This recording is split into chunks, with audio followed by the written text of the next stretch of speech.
C'est la question. Puisque quand on vous lit, personne, puisque au fond l'instance globale n'a pas de sens. Alors, qui est en prise? Les infirmières, excusez-moi, elles ne sont en prise que sur le problème de la santé. Les pompiers, ils sont en prise seulement sur le problème des pompiers. Et que vous le vouliez ou non, ils n'ont pas de vision globale de l'histoire. Alors, mais qui a le droit d'avoir une vision globale? Personne. Mais les intelligents chinois, ils étaient en prise sur 1 milliard d'habitants, un peu plus même, 1 milliard 250 millions d'habitants. Croyez-vous? Ça arrive. Croyez-vous qu'ils étaient en prise? Ah bah oui. C'est pas un mythe, ça, qu'ils étaient en prise sur 1 milliard 150 millions d'habitants.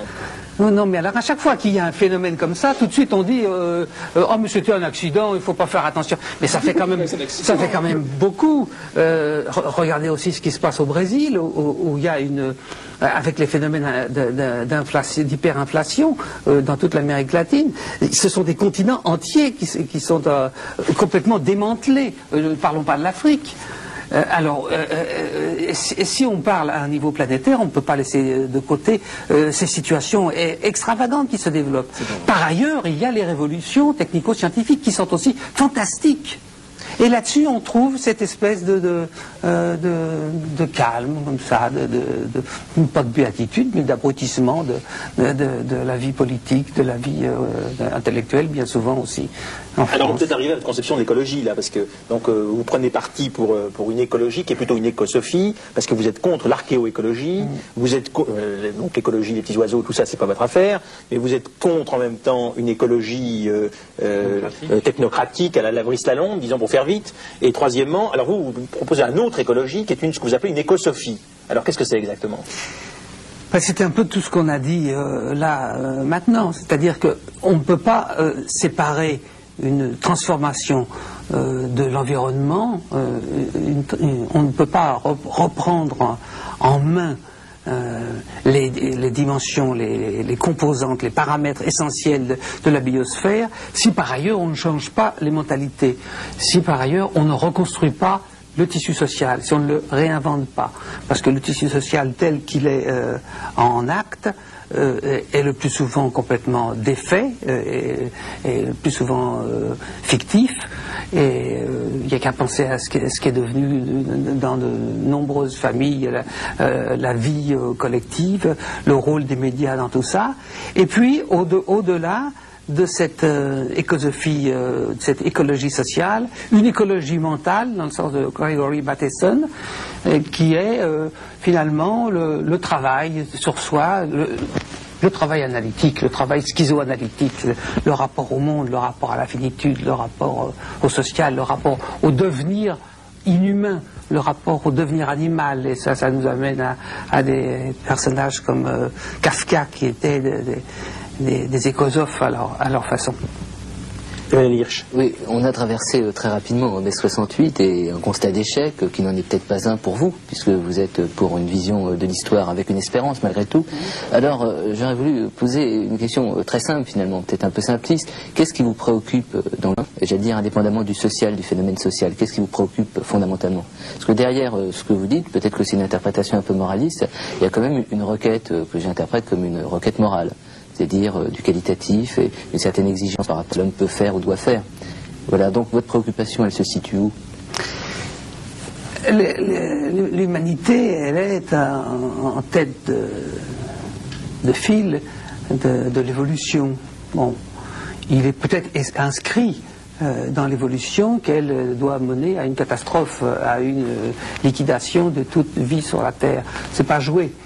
Il est possible qu'au fur et à mesure que se préciseront, que s'éclaireront les risques fantastiques que nous font courir le type de production actuelle, le type de pollution actuelle, le type de démantèlement de la subjectivité actuelle, il est possible que peut-être naisse avec une grande brutalité, une grande effet de surprise, une grande vitalité, un ressaisissement. Une façon de construire autre chose que ce qu'on construit en matière de biens, en matière de circulation automobile, en matière d'urbanisme, etc. Et que d'autres finalités apparaissent, à savoir comment est-ce qu'on va organiser le dialogue, la vie, le rapport au corps, comment est-ce qu'on va organiser une possibilité de développer les potentialités humaines, plutôt que de produire, je ne sais pas quoi, ce qui fait marcher aujourd'hui le marché économique. Alors je ne veux pas être un interprète de votre pensée, mais il y a un concept qui revient assez fréquemment dans votre discours, c'est le concept de risque. Et pour ça, tout à l'heure, je pensais à Bergson avec la rupture, le mouvement, et on a l'impression qu'un des éléments, j'allais dire, pour authentifier une situation, pour y pénétrer, la comprendre, c'est évaluer sa caractéristique de risque, sa dimension de risque. Alors, vous pouvez préciser ce que c'est le risque pour vous? Ah ben le risque, pour moi, il est total, en ce sens que la situation actuelle au niveau planétaire est extrêmement limite, et tout à fait dangereuse. Il est peut-être déjà trop tard, remarquez. Il est possible que la biosphère ait été atteinte par le type de société industrielle qu'on a développé. En tout cas, on va se trouver dans quelques décennies avec une accélération de l'histoire assez incroyable. Alors, sur les deux plans, sur les plans du risque, y compris de risque de catastrophe, de pollution, quand on pense ce que c'est de Tchernobyl, comme toute petite chose accidentelle, et le nombre de Tchernobyl qui sont là potentiellement à notre porte, et en même temps aussi, ce développement prodigieux de l'intelligence collective avec le développement de l'assistance par ordinateur, des banques de données, etc., la maîtrise C'est le micro qui vous plaît dans le micro informatique? Oui, c'est ça, oui. Le développement en biologie qui sont absolument prodigieux, qui peuvent permettre de résoudre la faim dans le monde. Il me semble qu'il n'y a pas vraiment... La faim dans le monde, comment? Qu'est-ce que c'est que cet universel là? Ça y est, vous passez au niveau global, ça? Résoudre la faim dans le monde? Quelle grande déclaration! Parce que je vous lis, c'est là où vous voyez, c'est là où il y a un problème. C'est que, en fait, vous parlez d'intervention au niveau du micro, d'intervention locale, et vous dites, et ça va permettre de résoudre, et là tout d'un coup réapparaissent, on ne sait pas pourquoi, des universaux, des divisions. La longue durée de Fernand Braudel, c'est le fait que ce qui est le plus microscopique, comme la pilule contraceptive, c'est quelque chose qui intervient sur la démographie à l'échelle mondiale. Félix Guattari, cette articulation entre le microscopique et le macroscopique. Mais c'est ce que je vous dis. L'articulation. L'articulation, elle est que... Personne ne la fait, personne ne la domine, puisque personne ne la domine, elle est de l'ordre de la longue durée.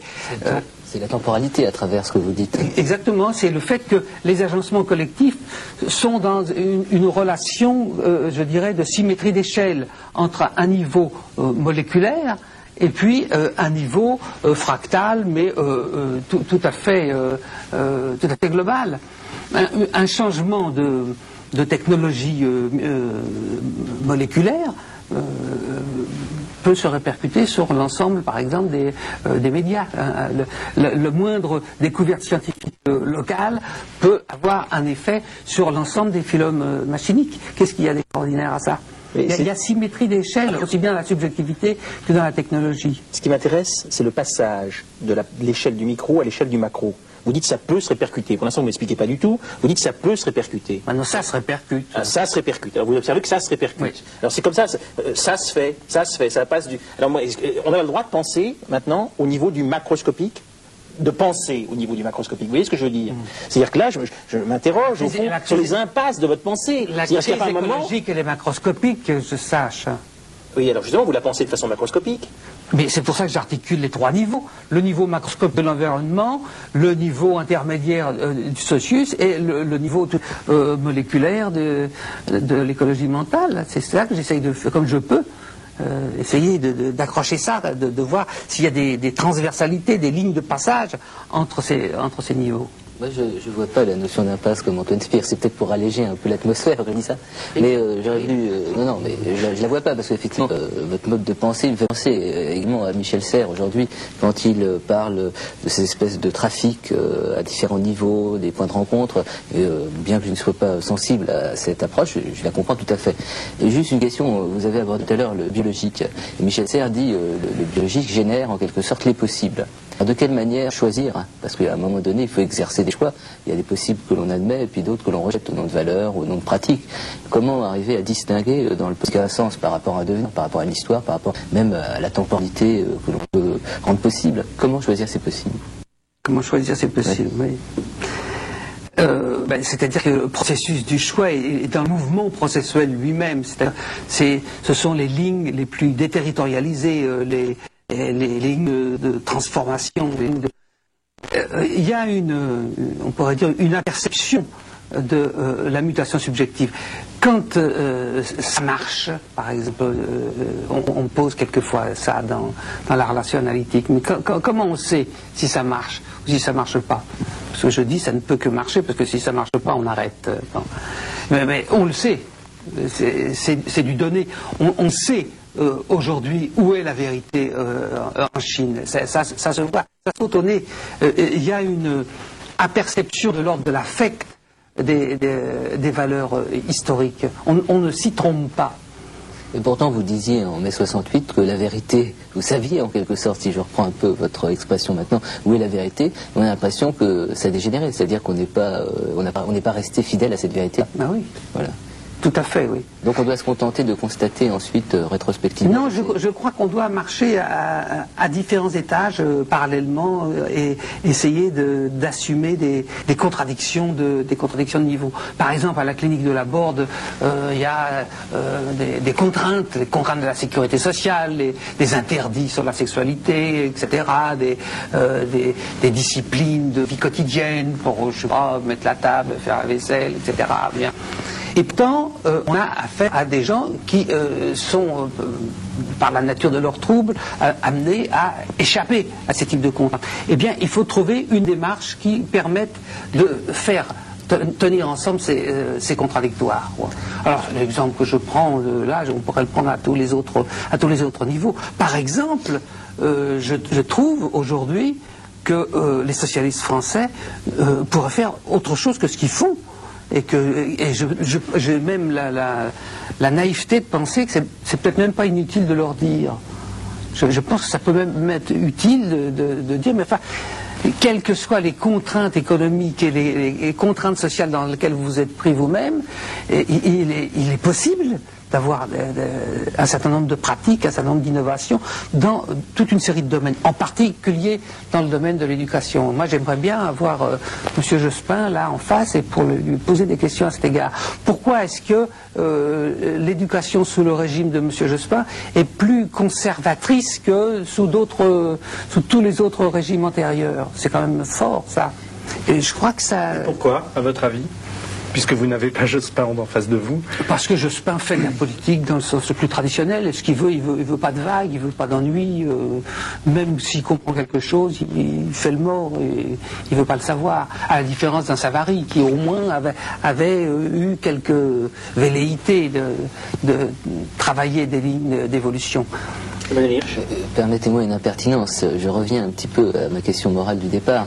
Vous parlez de tous ces niveaux, de tous ces degrés, de toutes ces situations très diversifiées, quelquefois contradictoires, où se situent des parcelles de vérité. Chacun les négociant à sa manière, selon son expérience et selon sa trajectoire individuelle. Mais au plan d'une vie sociale et d'une relation à l'autre, on est quand même obligé d'avoir, j'allais dire, un certain nombre de vérités communes. Alors je dirais, vous avez contesté tout à l'heure les traditions comme vérité commune, ou les morales, les principes, les préceptes moraux, ou situer malgré tout une cohérence sociale, parce que nous ne sommes que des individus très fragiles, et on a besoin quand même d'une cohésion autour d'un certain nombre de principes clés. Alors où situer, si c'est possible, de situer cette espèce de cohésion de vérité dans un système comme le nôtre, qui respecterait malgré tout tous les attendus que vous avez développés?